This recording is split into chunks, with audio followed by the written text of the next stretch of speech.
आरक्षण की बात हो गई, संविधान की बात हो गई। जब आप तेजस्वी के पास पहुंचे हैं और लालू यादव के पास पहुंचे हैं तो राजनीतिक संभावनाओं को आपने भी तलाशा होगा। लेकिन एक बात बिहार जिसके कारण बार बार आरजेडी हार जाती है और बीजेपी वाले या नीतीश कुमार तो कहते हैं कि जब मैं चुनाव में जाता हूं तो वोट मांगता ही नहीं हूं, मैं मजदूरी मांगता हूं। तो 2005 के पहले की तस्वीरें दिखाई जाती है और जैसे ही 2005 के पहले की तस्वीरें आती है, बहुत सारे वोटर ऐसे हैं, बड़ी संख्या में, बहुत बड़ी संख्या में, जिनका जन्म 2005 या उसके कुछ साल पहले हुआ। तो वे भयावह दृश्यों की कहानी जब वो अपने पिता और पुरखों से सुनते हैं तो उनको डर समा जाता है। तेजस्वी यादव में ऐसा क्या है कि तेजस्वी यादव से डरना नहीं चाहिए कि लालू यादव का शासन नहीं आ जाएगा, बिहार में फिर से अपहरण नहीं होगा, बिहार में फिर से तबादला उद्योग नहीं चलेगा? बहुत अच्छा प्रश्न है जी। और यह प्रश्न तेजस्वी यादव से क्यों नहीं डरना? जी बिल्कुल, बहुत अच्छा प्रश्न है जी। यह प्रश्न हवा में, फिजाओं में हमेशा गूंजता रहता है। बिल्कुल, प्रचार माध्यमों में भी, समाचार माध्यमों भी, सोशल मीडिया में भी ये गूंजते रहता है। आपको मैं बताना चाहूंगा कि 2005 में जब लालू राबड़ी जी ने बिहार नीतीश जी के हाथों में सौंपा था, आप बहुत विद्वान पत्रकार हैं, आप भी बहुत सारे आंकड़ों का अध्ययन करते रहते हैं, तो आपने देखा होगा उस समय बिहार भारत के 2 राज्यों से कई मामलों में बेहतर पोजीशन पे था, उड़ीसा और राजस्थान से। 2005 में जी। आज आप देखिए बिहार में इतना विकास हुआ, चारों तरफ विकास के नए नए मापदंड गढ़े जा रहे हैं। तो आज जो भारतवर्ष का सूचकांक है, ह्यूमन डेवलपमेंट इंडेक्स, बिल्कुल, उसमें बिहार किसी भी मामले में सब आगे नहीं है, किसी राज्य से, हर मामलों में सबसे पीछे है। तो विकास को आप कैसे परिभाषित करिए? जो विकास का पैमाना भारत सरकार तय करती है या यूएनओ तय करती है, उस पैमाने पर 2005 में लालू राबड़ी जी ने नीतीश को 2 राज्यों से बेहतर कंडीशन में बिहार सौंपा था। लेकिन एक आम समझ है ना राघवेंद्र जी, आम समझ को तो आम समझ, इस परसेप्शन को, इस नैरेटिव को और परसेप्शन को समझना पड़ेगा ना।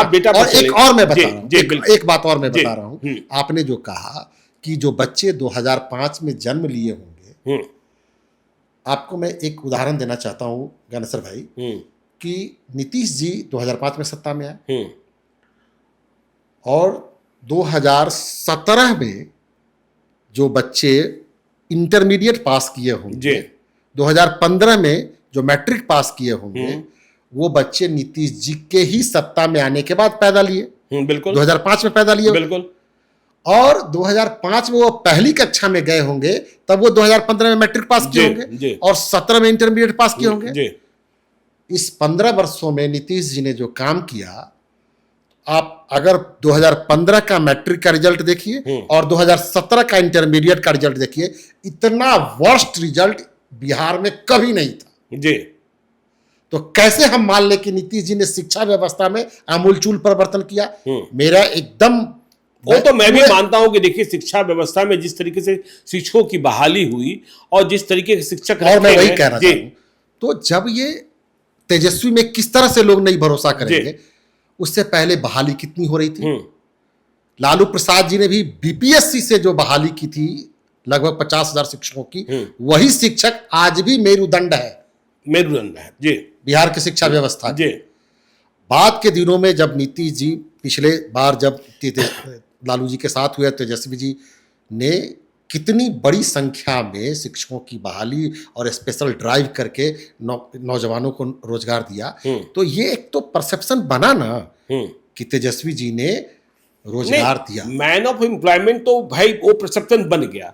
और आपने कहा कि देखिए विकास, आपने डेटा से खेल दिया, ये तो आप भी मानेंगे ना कि बिजली रहती है, ये आप मानेंगे ना कि अब सड़कें हैं, ये आप मानेंगे ना कि लॉ एंड ऑर्डर अब ठीक है, इसे भी नहीं, ये मैं नहीं मानूंगा। नहीं मानेंगे मैं नहीं मानेंगे, इसलिए नहीं मानेंगे कि आप 2005 का, आप तो क्राइम रिपोर्टर रहे हैं, बिहार के इमिनेंट क्राइम रिपोर्टर रहे हैं आप 2005 का डेटा देख लीजिए।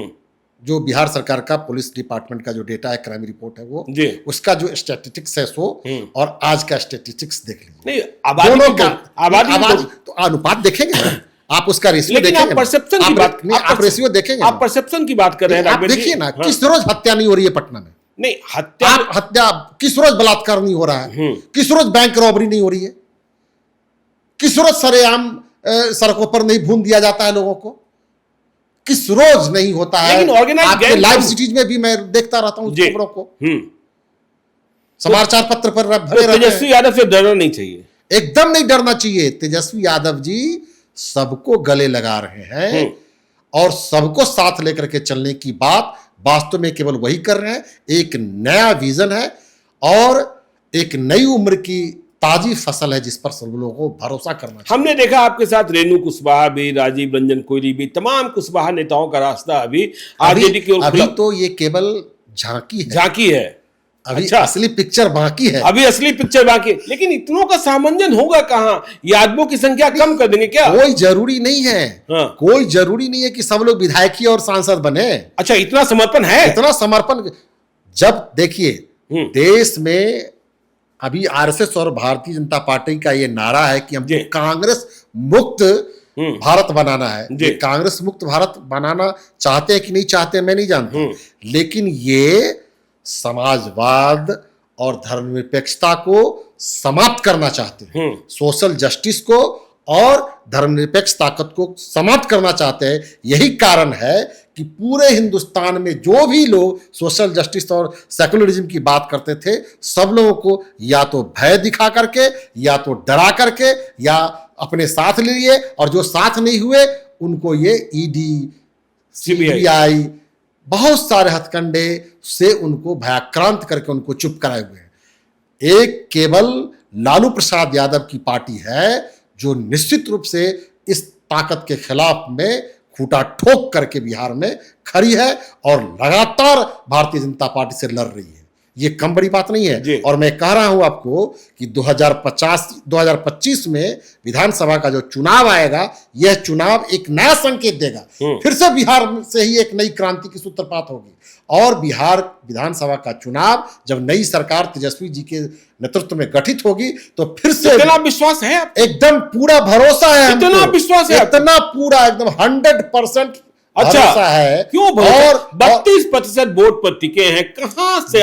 नहीं। और अभी आपने कहा कि अभी तो झांकी है, असली पिक्चर बाकी है।